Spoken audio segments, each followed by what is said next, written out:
Hola, ¿qué tal amigos? ¿Cómo están?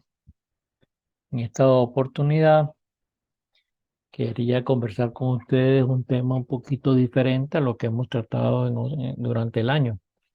Aquí vamos a trabajar o vamos a hablar un poco de lo que es astrología mundana y lo que particularmente yo considero lo que es el nuevo orden mundial.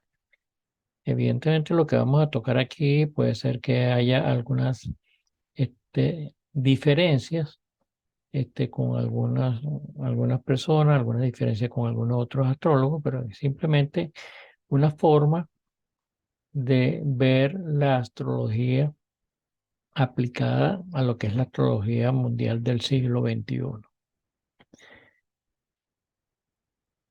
Normalmente, cuando uno trabaja en astrología mundana, normalmente lo que intentamos o queremos o buscamos, pues por decirlo de otra forma, es hablar de pronósticos,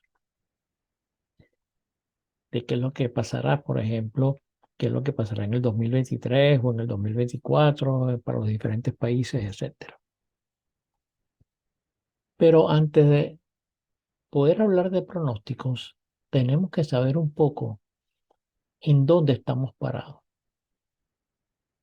en cuáles son las tendencias económicas, sociales y políticas que se están viviendo actualmente en el siglo XXI. El mundo está en un continuo desarrollo y cada instante cambian las formas de cómo resolver los problemas que nos aquejan a la humanidad. Esto no es nuevo, esto viene de siglos, de eras, de diferentes épocas. Habían diferentes formas de cómo resolver los problemas de la humanidad. ¿Y pueden ser estos problemas de la humanidad actualmente? Por ejemplo, el hambre. Según el informe de la FAO, el estado de seguridad alimentaria y la nutrición en el mundo, el hambre en el mundo afectó a 815 millones de personas. Esto representa aproximadamente el 11% de la población. Aquí estamos hablando, cuando hablamos de seguridad alimentaria y de nutrición, estamos hablando de lo que es la pobreza en, en su mayor estado, su estado crítico. La pobreza es otro de los grandes problemas actuales de la sociedad. Por ejemplo, el Banco Mundial nos habla de que el 12.7 de la población mundial vive con menos de $2 por día. Por ejemplo, donde mayor pobreza existe en el mundo, podemos ver en el África, pues está todo lo que es la parte del Asia Oriental, o sea, India y todo lo que es el sur de China, de la misma China. Mientras que en Latinoamérica podemos estar hablando de unos 37 millones de personas. Otro de los posibles problemas que nosotros pudiéramos ver que suceden en este siglo es el racismo, por ejemplo. O sea, existe una discriminación por razones de raza, credo, religión, género, política, orientación sexual, nacionalidad. Esto estadísticamente se ha comprobado que es una de las causas que generan o originan más desplazamiento de personas en el mundo. Aquí en Latinoamérica tenemos el caso, por ejemplo, de mucha discriminación política, como sucedió, por ejemplo, en Venezuela, ¿no? Donde más de 5 millones de venezolanos han salido del país.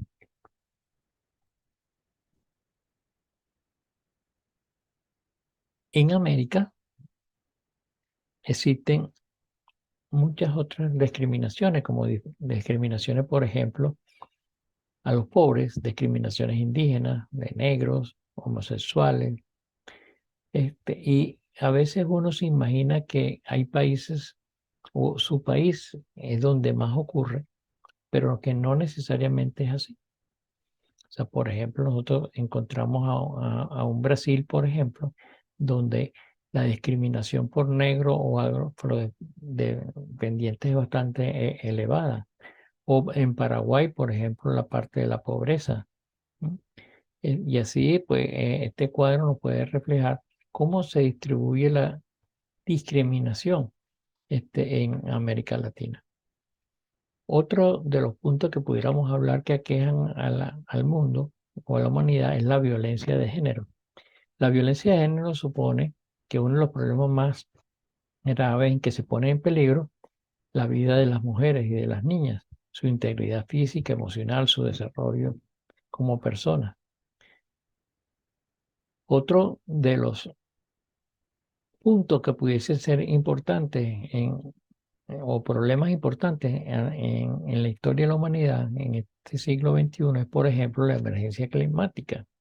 Casi 25 millones de personas tuvieron que abandonar sus hogares en el 2019, por ejemplo, debido a fenómenos meteorológicos externos provocados por la crisis climática. Es la cifra más alta desde 1912 y se supone el triple de los desplazados por causa de violencia, conflictos y de guerra. Bueno, más desplazados hay por fenómenos meteorológicos en el mundo que los causados por violencia, conflictos o guerras. Si analizamos cada uno de estos problemas, vemos que todos tienen un denominador común. Existe un desequilibrio, existe una desigualdad. En términos, por decirlo así, más astrológicos o esotéricos, podemos hablar de que hay mucho yin y mucho yang, mucha luz y mucha oscuridad, mucho dar, mucho recibir. O en términos económicos pudiéramos hablar, hay una demanda por un lado y una oferta por otro. En otras palabras, hay una dualidad que se expresa en términos de la ley del karma. Por ejemplo, en materia económica, ¿eh? Uno se puede hacer el siguiente planteamiento. Hay más gente que comida en el mundo. Es una realidad. Hay más gente que comida en el mundo. ¿Cuáles son las posibles soluciones para, valga la redundancia, para solucionar este problema? O aumentamos la oferta de servicios, generamos más comida, producimos más, o disminuimos la demanda, disminuimos la cantidad de gente en el mundo. ¿No? ¿Cuál es la solución? Esto parece drástico, pero en términos numéricos, ¿no? Se ha planteado a nivel del mundo. Esto podemos decir de que es el paradigma del siglo XXI. El paradigma es tener control y el poder total sobre la humanidad, aumentando la oferta o disminuyendo la demanda. Y aquí es donde uno empieza a ver las diferencias que existen en el mundo de la forma como ver la solución de sus problemas. Por un lado tenemos, por ejemplo, el globalismo versus el nacionalismo. Es lo que hablamos, la polaridad de la era Acuario-Leo. Acuario la sociedad, Leo el yo. ¿No? Es importante hacer una diferencia con relación a lo que es globalismo y lo que es globalización. A veces tendemos a confundirnos. ¿No? Hay que ver realmente cuál es la diferencia entre ambos rápidamente. La globalización, en ocasiones denominada mundialización, es el proceso económico, tecnológico, político, social y cultural a escala mundial que consiste en la comunicación e interdependencia de los distintos países en el mundo, uniendo sus mercados sociales a través de una serie de transformaciones sociales y políticas que les brindan su carácter global. O sea, es la interrelación social, económica, política, tecnológica de toda la humanidad entre sí, de cómo nosotros, cada uno de nosotros, vincularnos con nuestro entorno, bien sea el inmediato o el que está fuera de nuestra frontera. La globalización regularmente está identificada como ese proceso dinámico que principalmente se produce dentro de la sociedad y que está relacionado mucho en el siglo XXI, por ejemplo, con la revolución informática. ¿Mm? Que esta revolución informática ha llegado a unos niveles considerables de liberación, de democratización de la cultura política, del ordenamiento jurídico, económico, nacional, ¿no? En sus relaciones nacionales e internacionales. Eso es lo que sería la globalización. Ahora, por el otro lado, tenemos el término globalismo, que es diferente a globalización. El término globalismo se refiere a una teoría de la conspiración e hipotética ideología que trataría de acabar con el Estado-nación como marco de administración política y de referencia de identidad. Es acabar con el Estado o nación.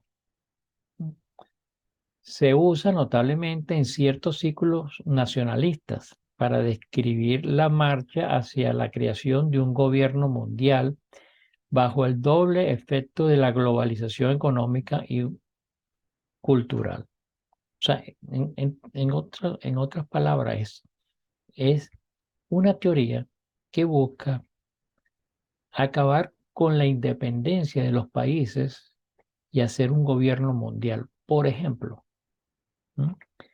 La salud. Cuando hablamos de globalismo, ¿no? Se está refiriendo a que organismos internacionales, llámese por ejemplo la Organización Mundial de la Salud, sea quien dicte, ¿no? Las normas políticas y políticas sociales relacionadas con la salud y no los diferentes entes de salud en cada uno de los países, por ejemplo. Eso es lo que, o sea, sería, por decirlo así, que generar un gobierno mundial. Es una forma de ver el mundo. No estamos diciendo que sea bueno o que sea malo, sino una forma de ver el mundo. Se ha utilizado para describir los esfuerzos internacionales iniciados desde la Segunda Guerra Mundial. O sea, esto no es una idea del 2020 para acá, no. Esto es una idea que se viene forjando, ¿no? o iniciando después de la Segunda Guerra Mundial y que se incrementó mucho más allá con la caída del muro de Berlín. Después de la Segunda Guerra Mundial se creó, por ejemplo, las Naciones Unidas, la Unión Económica Europea o la Comisión Trilateral y a veces políticas liberales y neoconservadoras posteriores a la Guerra Fría. Hoy en día el término ampliamente utilizado es un término ampliamente utilizado por el populismo de derecha, por la derecha alternativa y así como en los círculos marginales de la izquierda política. O sea, en otras palabras, cuando hay grupos que hablan de globalismo, que se identifican tanto con la derecha como con la izquierda, que era una forma de visión política que veíamos en el siglo XX. Ahora, ¿cómo trasladamos todo esto a lo que es la astrología? Por un lado, nosotros tenemos lo que son los ciclos planetarios de la historia. Si, por ejemplo, nosotros calculamos el índice cíclico, ¿verdad? El índice cíclico es esa teoría de, de Gaucho, ¿no? Donde se tomaban todos los grados que habían entre los planetas, por ejemplo, si había 30 grados entre Plutón y Urano, y se le sumaba el grado que había entre Neptuno y Urano, y entre Plutón y Júpiter, y así sucesivamente nos iba subiendo. Entonces, en la medida de que esa sumatoria era más pequeña, ¿no? En otras palabras, había mucho más conjunciones. ¿Mm? El índice cíclico era más bajo, ¿verdad?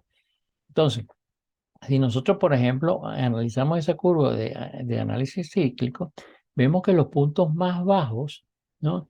Desde la época de la Revolución Francesa, ¿verdad? Vemos que siempre los puntos más bajos están relacionados con puntos importantes a nivel de la historia, ¿verdad? Por ejemplo, aquí tenemos esta primera, que fue la primera revolución industrial, ¿no? Que fue cuando se genera la máquina de vapor. Estamos hablando aquí alrededor de en la época aproximadamente de la Revolución Francesa. Después en 1815, 17, ¿no? Hay otro punto bajo, y aquí estamos hablando de la segunda revolución industrial, que es donde aparece el ferrocarril. Después tenemos diferentes eh, bajas, por decirlo así, o picos o llanuras, ¿no? A nivel del índice cíclico, y vemos uno importante, ¿no? Aquí aproximadamente en el año 1890, que aquí estamos hablando que es la aparición, por ejemplo, de la electricidad y del petróleo, ¿no? Después tenemos otro, como decir, la caída del Imperio Ruso, ¿no? Del zar, ¿no? Y aquí nace el comunismo, o sea, Lenin, Trotsky, ¿no? Después tenemos aquí otro que es la Segunda Guerra Mundial, que aquí cae el fascismo, Hitler. Tenemos aquí la Guerra de Corea, ¿no? Tenemos otro punto importante a nivel de índice cíclico, que es lo que llamamos la revolución industrial, que es cuando aparece el Internet, bueno, la época de 1989, 1990, ¿no? Aquí tenemos la caída del muro de Berlín. Aquí tenemos el crack financiero del 2006-2007 en los Estados Unidos, ¿no? Y aquí estamos hablando actualmente en el siglo, en el 2020, que pudiéramos hablar en términos macro, ¿no? Que pudiese ser lo que llamamos la quinta revolución industrial, que está relacionado con la robótica. Pero lo que sí es cierto, pues lo que es importante, que este índice cíclico nos puede dar apertura a imaginarnos situaciones importantes que pueden estar ocurriendo a nivel del mundo. En el siglo XX, siglo pasado, nosotros hablábamos generalmente de la izquierda, desde el punto de vista económico y sociopolítico, de la izquierda y de la derecha. Hablábamos de una izquierda que buscaba generalmente era controlar, el control tenerlo desde el Estado, ¿no? Hablaban de una sociedad, una comunidad y un colectiva, una igualdad social. ¿Mm? Por el otro lado teníamos lo que era la derecha, que era el individualismo, la libertad, el libre mercado. Y había pues lo que transitaba en el centro, que era un poco combinado, algo de derecha y algo de izquierda. Aquí nosotros, por ejemplo, podemos ver de que nosotros con la izquierda lo relacionamos fundamentalmente con lo que es el comunismo y el socialismo a nivel mundial. En la derecha normalmente hablábamos del conservadurismo, del liberalismo, del libertarismo, y en el centro podemos ubicar lo que es la socialdemocracia o el socialcristianismo, etcétera. O sea, aquí estamos hablando del siglo XX como tal. Cuando hablábamos de los planetas, ¿no? Asociamos, por ejemplo, a Plutón el poder del dinero, la plutocracia, generalmente lo relacionábamos con la derecha. Neptuno era lo intangible, lo social, el socialismo, la izquierda. Urano, las rupturas, los rompimientos, las revoluciones, era de tendencia generalmente de izquierda, sobre todo en Latinoamérica. Júpiter, lo expansivo, la competencia, lo abundante, lo global, el centro, con tendencia, es como decir centro, no tanto izquierda ni derecha, sino tiende más al centro, con una tendencia hacia la derecha. Mientras que Saturno lo relacionábamos fundamentalmente con lo conservador, el statu quo, la estructura, las leyes, y particularmente como si fuera de derecha. Ahora, si nosotros hablamos de estudio de la política, ¿no? Nosotros nos encontramos lo que se llama la antropología política. La antropología política no es otra cosa que la ciencia que estudia y compara los diversos sistemas de control social, las estructuras de poder, los grados de consenso, los patrones de igualdad y desigualdad, la manera en que los líderes establecen y consolidan su autoridad, requiriendo o recurriendo, ¿verdad?, a la tradición, a la fuerza, a la persuasión o a la religión. O sea, es la ciencia que estudia, en otras palabras, todo lo que son los procesos sociales, económicos y políticos de la humanidad, ¿verdad? Entonces, generalmente esos procesos tienen un entorno social que van desde lo individual, pasan por lo comunitario y terminan en las élites, ¿verdad? O sea, existen, como decir, como diferentes entornos sociales, ¿no? Como tal.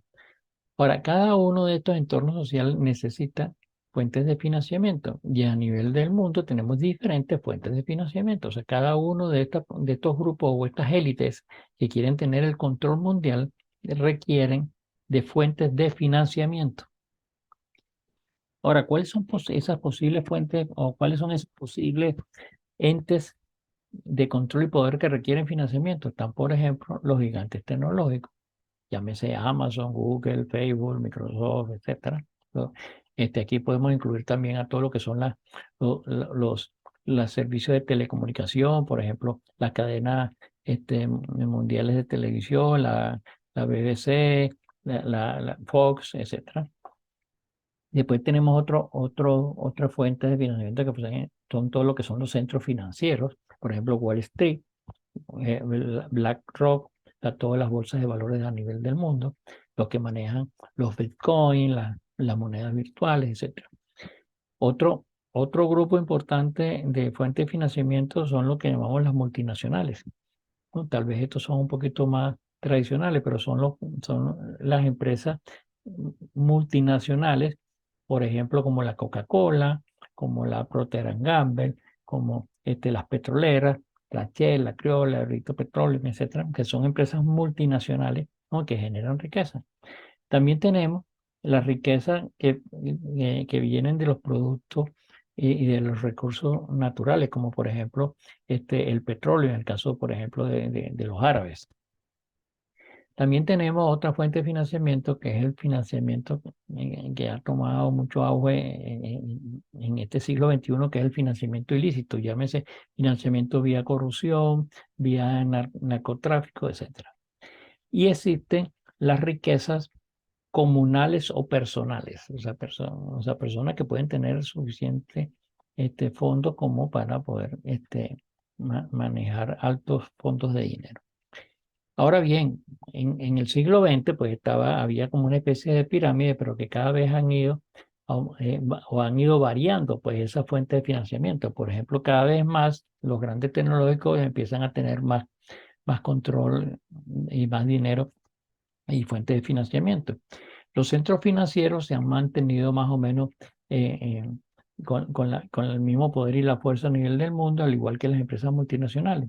Lo que sí han tenido una baja en sus recursos son los que tenían como fuente de financiamiento la riqueza y recursos naturales. O sea, la baja de los precios del petróleo, por ejemplo, la baja del cobre, del litio, ¿no?, de todos estos minerales y recursos, ¿no?, que han bajado su precio, pues ha hecho de que estos centros de poder económico escaseen sobre todo en estos principios de siglo, en los recursos financieros.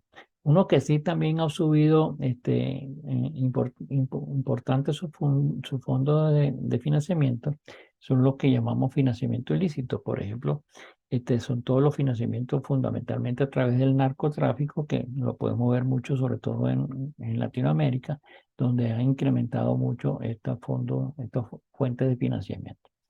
Lo que sí prácticamente ha desaparecido a nivel del mundo son aquellas riquezas comunales o personales, pues ya estos grandes individuos con multimillonarios que podían estar siendo identificados fundamentalmente con su persona, pues ya prácticamente no existe. Entonces, en otras palabras, se han ido moviendo la balanza y las fuentes de financiamiento a nivel del mundo. Por ejemplo, aquí tenemos los más ricos del mundo, ¿no? Y tenemos al presidente del Amazon, tenemos al presidente de Microsoft, Bill Gates, al director y creador principalmente de Mega y de Facebook, el de Twitter, de Tesla, el de los accesorios de lujo de Louis Vuitton. O sea, estos son, por decirlo así, según la, la revista Forbes, ¿no?, que habla de los más ricos del mundo, pues están en primera línea estos personajes. Ahora bien, ¿qué pasa en el siglo XXI? En el siglo XXI, evidentemente, han ido cambiando un poco estas formas de ver el mundo. ¿Mm? Por un lado, por ejemplo, tenemos los libertarios. ¿Mm? Los libertarios son aquellas personas de que creen en la libertad total del individuo. O sea, el individuo tiene la única, es la única persona que puede tomar sus propias decisiones. ¿Mm? Esto muchas veces raya en lo que es la anarquía, ¿verdad? Hay, por ejemplo, eh, personajes que uno pudiese identificar a nivel del mundo, que se identifican con esta tesis. Está, por ejemplo, Gloria Álvarez, Alex Kaiser, ¿no?, que uno lo pudiera tomar como referencia en relación cuando se tratan de temas libertarios. Después tenemos otro grupo que llamamos los conservaduristas o liberales, ¿no? Fundamentalmente, estos son personas que, que tienden a ver el mundo desde un punto más conservador, más liberal, más neoliberal. Son los que mantienen las tesis neocapitalistas, en cierta forma, como punto de partida, ¿no? Podemos nosotros estar hablando, por ejemplo, de personas como César Vidal o Miklo Lucas, que nos habla mucho sobre este tema.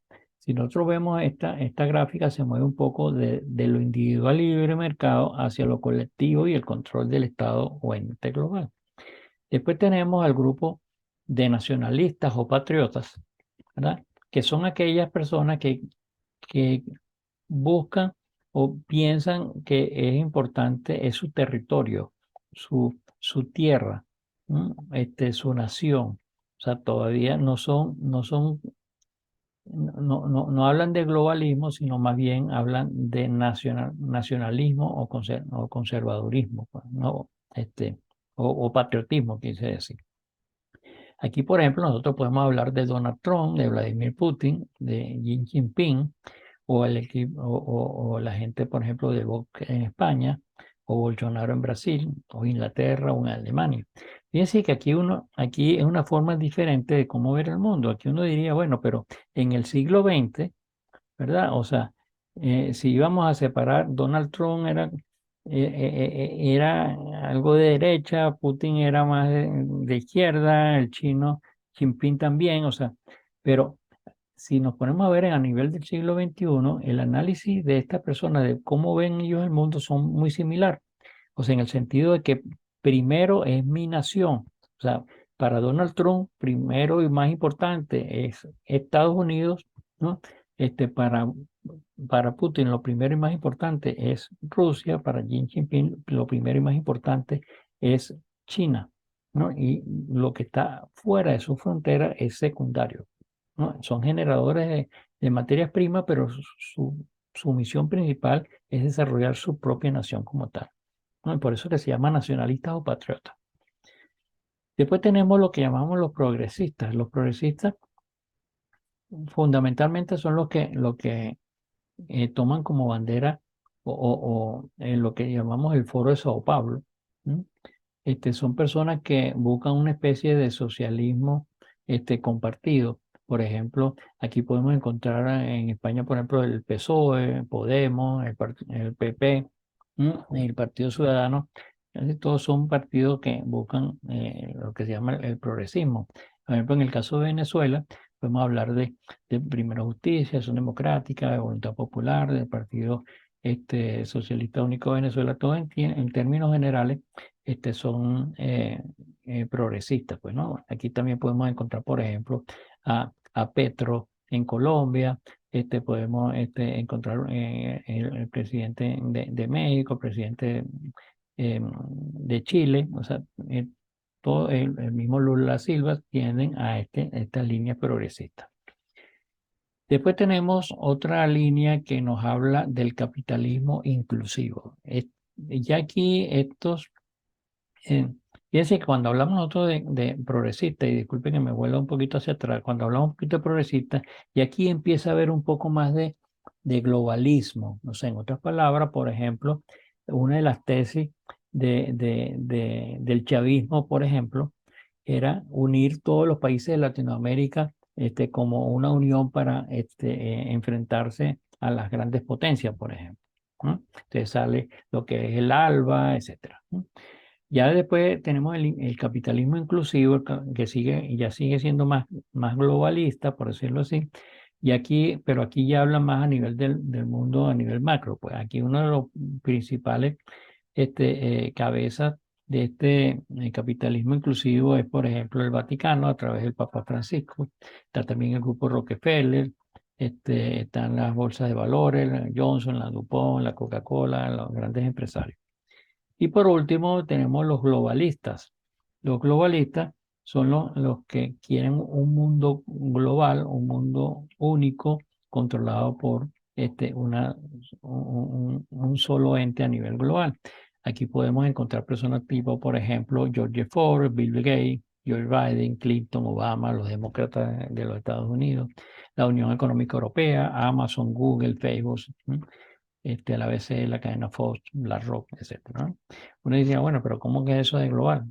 Bueno, el globalismo. Hoy necesita cualquier información del mundo, ubicación, se mete en el Google Maps y encuentra la información. Eso es globalismo. ¿Mm? O sea, no quiero decir con esto que sean cosas malas o cosas buenas, sino que son formas de cómo ver el mundo. O sea, ¿por qué hago un poquito o he ido un poquito más a detalle? Porque cada uno de estas formas de ver el mundo pueden estar asociadas a diferentes planetas, ¿verdad? Ya yo puedo hablar de los libertarios, por ejemplo, de Neptuno, que antes a lo mejor en el siglo XX hablaba que era la extrema izquierda, ahorita yo lo puedo también identificar con los libertarios, o sea, los anárquicos, los que no saben, o sea, lo que todo está en el aire, por ejemplo. Podemos hablar de los conservaduristas como relacionados, por ejemplo, con Júpiter, los nacionalistas con Saturno, los progresistas con Urano y el capitalismo inclusivo y globalista con Plutón, por ejemplo. ¿Mm? O sea, y aquí es una opinión más personal, ¿verdad? De cómo puede uno asociar los planetas, ¿no? Con estas nuevas tendencias o nuevo orden del siglo XXI. Y aquí entramos a la primera frase que hablamos nosotros cuando comenzamos esta conversación. O sea, tenemos que saber qué es lo que está sucediendo antropológicamente, por decirlo así, en el mundo actualmente para poder identificar nosotros la energía planetaria y poder hacer análisis y pronósticos y predicciones más exactas. Por ejemplo, estas son las empresas que tenemos importantes en USA, ¿no? Que pueden de una u otra forma controlan el norte de los Estados Unidos. A nivel de China, ¿no? Como podemos ver, existen muchas empresas desde el punto de vista tecnológico que ya se están ubicando como tal en China, en Rusia, ¿no? Está tal vez un poco más nacionalizado las empresas, pero podemos encontrar pues, todo este tipo de empresas que están buscando la forma de tener el control total a nivel del mundo. ¿No? Entonces, como propuesta, pues estamos hablando, ¿no? Que Plutón lo podemos relacionar con los globalistas, el capitalismo inclusivo, los libertarios liberales con Neptuno, los progresistas con Urano, los conservadores capitalistas y neoliberales con Júpiter y los nacionalistas y patriotas con Saturno, ¿no? Entonces, ¿qué ahora es importante? Ver los diferentes planetas, ¿no? Y ciclos, ¿no? Para poder hacer análisis. Por ejemplo, cuando estamos hablando de Saturno, Júpiter, Saturno, que hablamos de todos los cambios económicos, sociales y políticos, fundamentalmente estamos tocando lo que es la parte capitalista, neoliberalista y con la parte del desarrollo del país como tal. Entonces, cuando hablamos del ciclo Júpiter-Saturno, nos estamos refiriendo fundamentalmente a regiones. ¿Mm? Si estamos hablando de Saturno-Plutón, ¿no? Y aquí es una lucha un poco más entre el nacionalismo, ¿no? Y los globalistas. En otras palabras, a mi manera de ver, a mi juicio, cuando estamos hablando de la guerra Rusia-Ucrania, por ejemplo, no es otra cosa que una lucha entre el globalismo de la Unión Económica Europea contra el nacionalismo ruso. ¿Ok? Y Ucrania era simplemente un territorio donde se conectaba o se alimentaba la Unión Económica Europea de una serie de recursos, ¿no? Que venían de Rusia y cada uno quiere controlar ese sitio para, en otras palabras, tener el poder y el control. Entonces, en otras palabras, si lo vemos desde el punto de vista astrológico, a mi manera de ver, ¿verdad? Es importante analizar el ciclo Saturno-Plutón como tal. Entonces, por ejemplo, actualmente el 12 de enero del 2020 se dio la conjunción Júpiter-Plutón de Plutón en el 22 de Capricornio y estará vigente hasta el año 53, donde va a tener tres, tres toques, por decirlo así, la nueva conjunción. O sea, porque se pone directo, retrógrado directo, y en el año 53 y 54 pues va a tener esas otras tres. Pero lo importante es que la vigente actual se inicia o se inició el 12 de enero del 2020.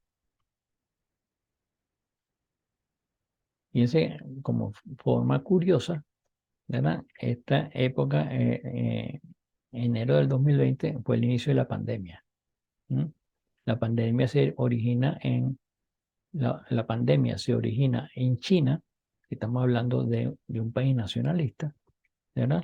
Y quien trata de imponer a nivel global mundial la pandemia, o sea, el no salir, las vacunas, etcétera, son los globalistas, la industria farmacéutica, por un lado, la Organización Mundial de la Salud, etcétera. En otras palabras, es la lucha entre Saturno y Plutón.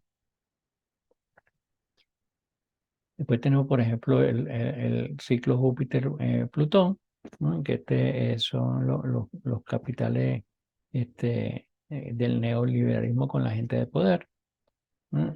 Urano con Júpiter, Urano con Plutón, ¿no? Y así sucesivamente. Entonces, lo que sí sería interesante, pues ahorita, es analizar el ciclo Urano-Plutón, perdón, Saturno-Plutón o mejor dicho, la configuración Saturno-Plutón vigente para este momento, se dio en Capricornio, en el grado 22 de Capricornio. Eso ocurrió en el 2020. Es importante mencionar que esta conjunción, la última vez que cayó en este signo fue hace 500 años, aproximadamente cada 500 años, esta conjunción cae en este signo. Sí, para poder nosotros ver un poco el contexto, que lo que puede significar esta configuración universal vigente, podemos referirnos a la anterior y hacer una analogía. En la época de 1500, aproximadamente por esa época, 1518, para ser exacto, la configuración, es una época donde se abre un nuevo orden económico, social y político con todos los descubrimientos de América. Como se sabía en ese entonces, se consolidaron todas las monarquías que estaban en ese entonces en pleno apogeo, como eran las monarquías inglesas, las españolas, las francesas, ¿no? Las portuguesas.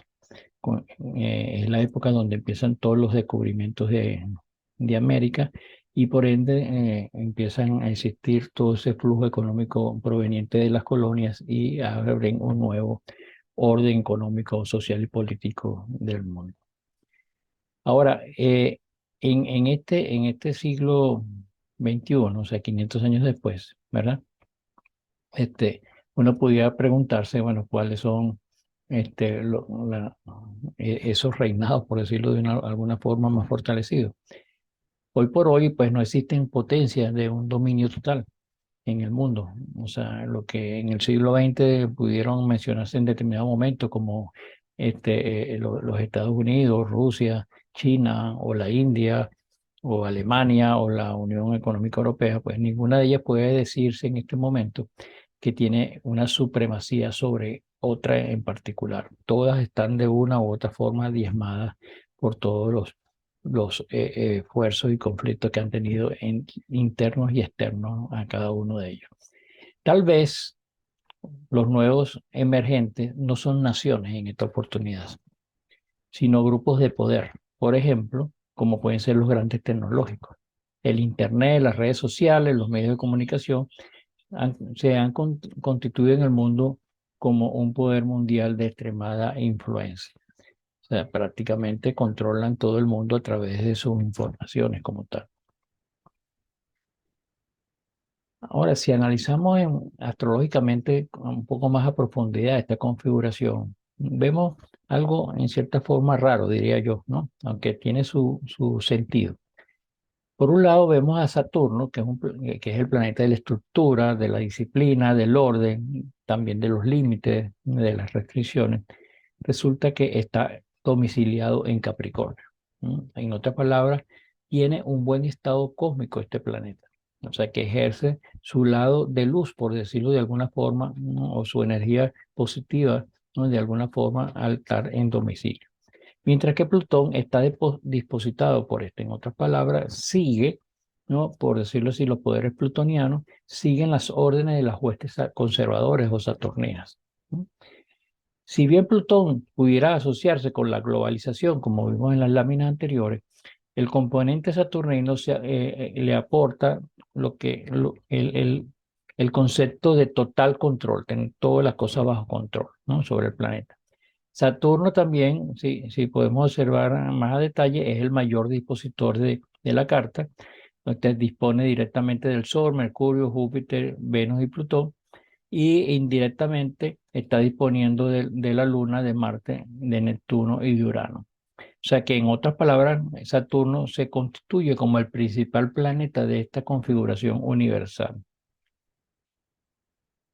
Podemos concluir que se forman nuevas parcelas de poder entonces, o sea, debido al, al Plutón, ¿verdad? Un nuevo orden económico y social y político. Pero, ¿dónde se van a construir estas nuevas parcelas? O sea, porque si vemos bien, la configuración nos está hablando de un control total de grupos poderosos, ¿verdad? Uno pudiera preguntarse, bueno, ¿en qué parte del mundo están esos grupos poderosos? Aquí la astrocartografía nos puede darnos unas buenas ideas.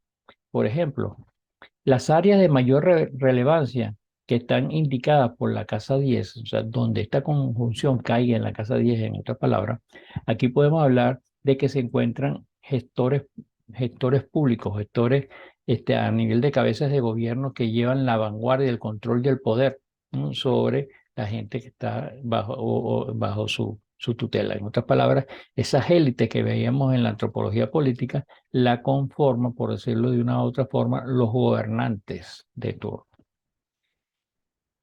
Si vemos esa conjunción, si cae en la casa 1, son grupos que buscan fundamentalmente afianzarse con sus propios recursos. Es lo que nosotros llamamos los pueblos que ejercen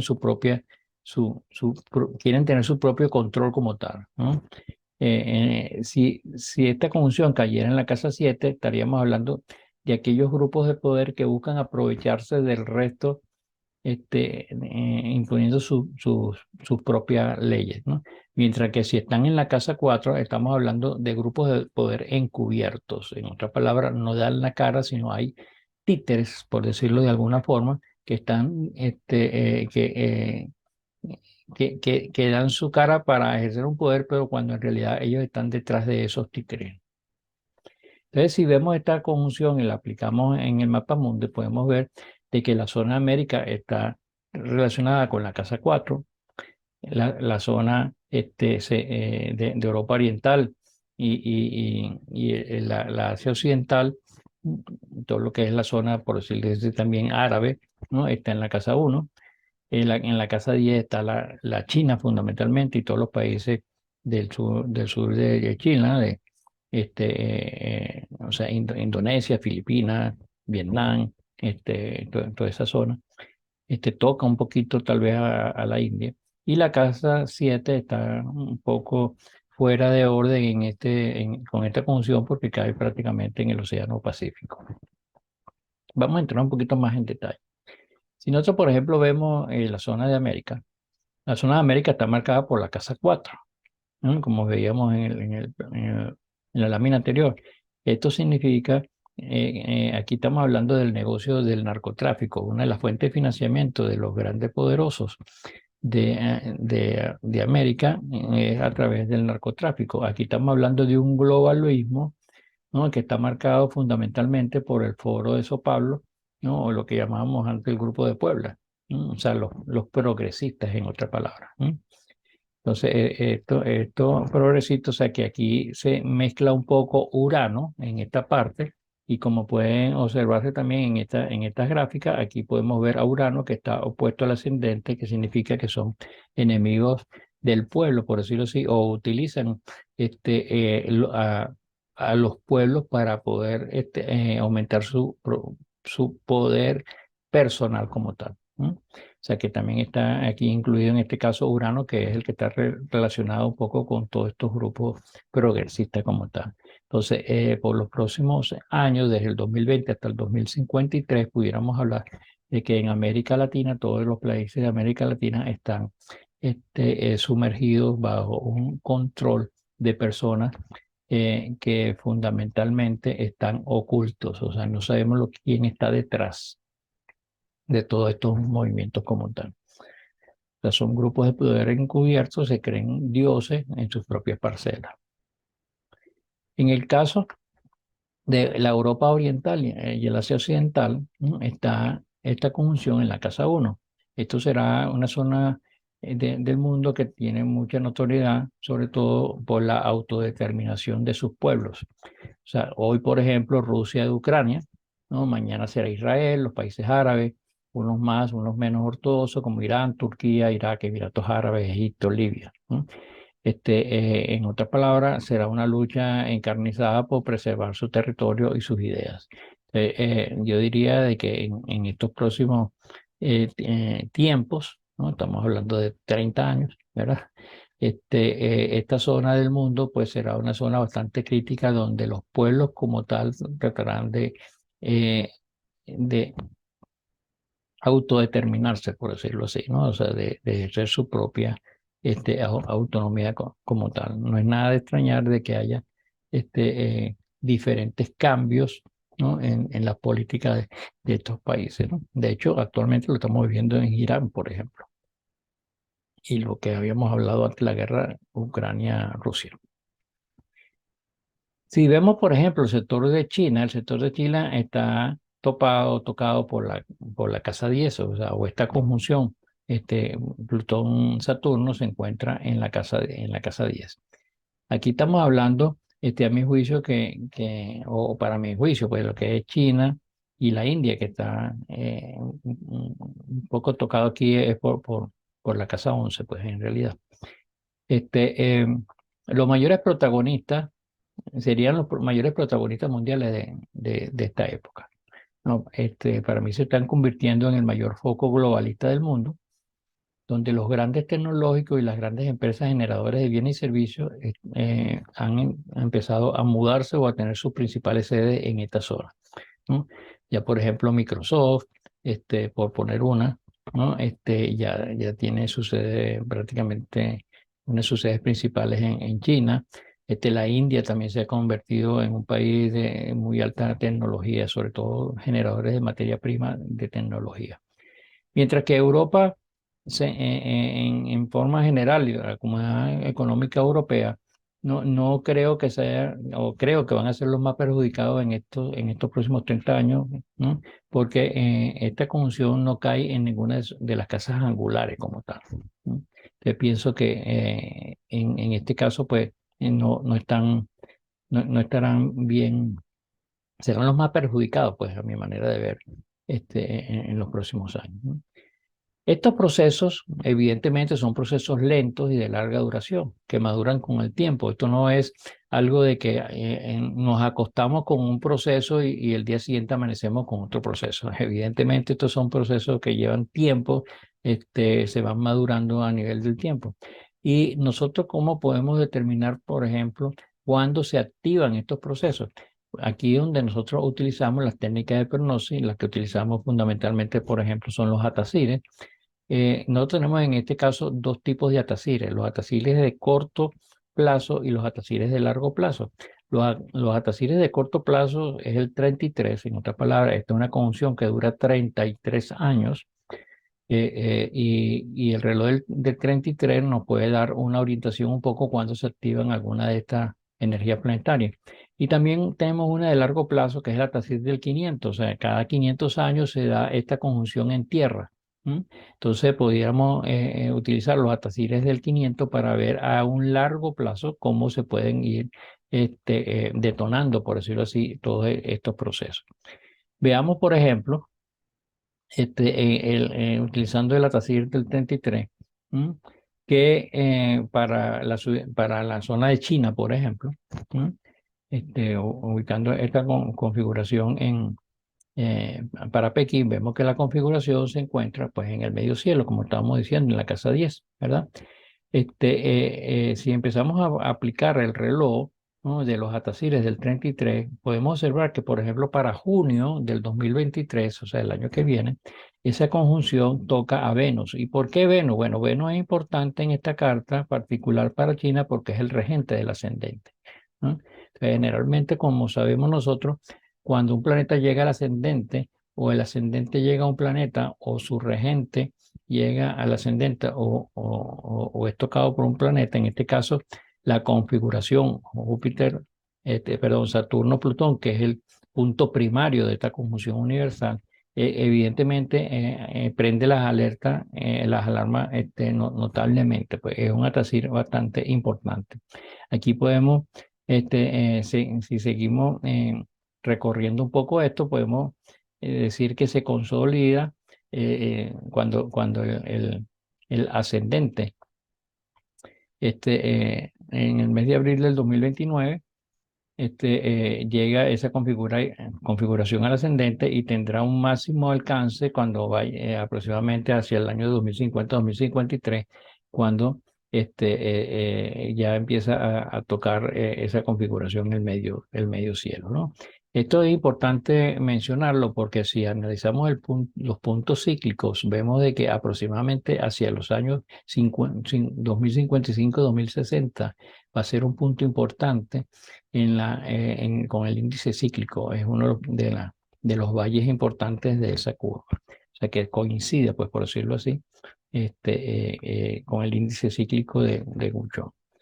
Por ejemplo, si vemos esa configuración para los Estados Unidos, en este caso Washington, y en general para América, pues, ¿no? Vemos de que la conjunción Júpiter-Saturno queda en la casa 4. Aquí habíamos hablado de que en la casa 4 se conseguían una serie de personas ocultas, ¿no? O sea, que manejaban o tenían el control, ¿no? De los países, de la situación, pues, ¿no? Entonces, para el año 23 y los siguientes años, será más que todo de trámites de luchas internas, o sea, no se ven atacires importantes para el año 2023 y los siguientes años, ¿no? O sea, yo diría de que van a hacer trámites en el quítate tú para ponerme yo, ¿no? En cada uno de los países, por decirlo de una forma, y tendrá su máxima expresión, ¿no? Aproximadamente hacia el año 2035, o sea, es cuando empieza, como decirlo, a brotar un poco más este atacir. Con esto, pues, podemos concluir un poco, pues, lo que es este nuevo orden económico-social es una forma diferente tal vez, de ver la situación mundial.